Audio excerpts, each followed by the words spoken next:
السلام علیکم ورحمۃ اللہ وبرکاتہ۔ سورۃ الفیل کی تفسیر سماعت فرمائیں۔ بسم اللہ الرحمن الرحیم۔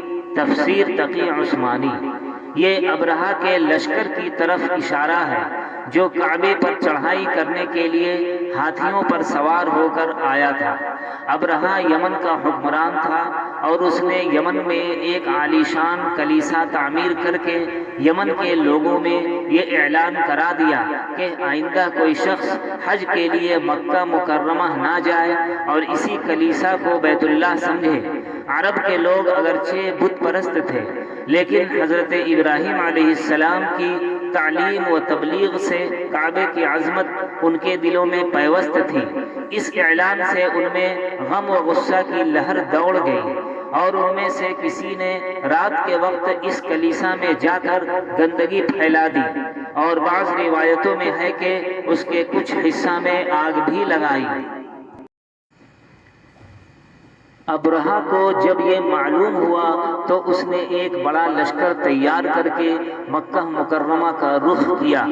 راستے میں عرب کے کئی قبیلوں نے اس سے جنگ کی لیکن ابرہہ کے لشکر کے ہاتھوں انہیں شکست ہوئی۔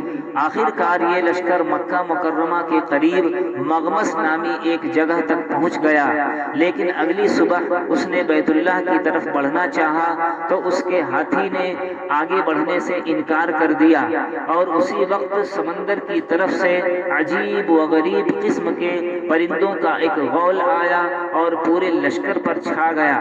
ہر پرندے کی چونچ میں 3 کنکر تھے جو انہوں نے لشکر کے لوگوں پر برسائے۔ ان کنکروں نے لشکر کے لوگوں پر وہ کام کیا جو بارودی گولی بھی نہیں کر سکتی۔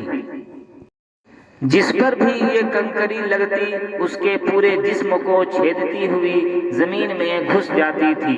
یہ عذاب دیکھ کر سارے ہاتھی بھاگ کھڑے ہوئے۔ لشکر کے سپاہیوں میں کچھ وہیں ہلاک ہو گئے اور کچھ جو بھاگ نکلے وہ راستے میں مرے، اور ابرہہ کے جسم میں ایسا زہر سرایت کر گیا کہ اس کا ایک ایک جوڑ گل سڑ کر گرنے لگا۔ اسی حالت میں اسے یمن لایا گیا اور وہاں اس کا سارا بدن بہہ بہہ کر ختم ہو گیا، اور اس کی موت سب سے زیادہ عبرتناک ہوئی۔ اس کے 2 ہاتھی بان مکہ مکرمہ میں رہ گئے تھے جو اپاہج اور اندھے ہو گئے تھے۔ یہ واقعہ حضور اقدس صلی اللہ علیہ وسلم کی ولادت باسعادت سے کچھ ہی پہلے پیش آیا تھا، اور حضرت عائشہ اور ان کی بہن حضرت اسماء رضی اللہ عنہما نے ان دونوں اندھے اپاہجوں کو دیکھا ہے۔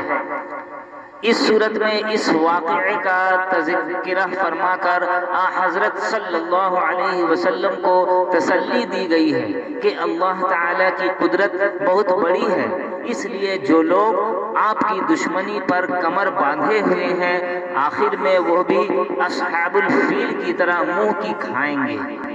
ثواب کی نیت سے ویڈیو کو شیئر کریں، اور اگر آپ پہلی بار میرا ویڈیو دیکھ رہے ہیں تو ہمارے چینل دینی و دنیاوی معلومات کو سبسکرائب کر لیں۔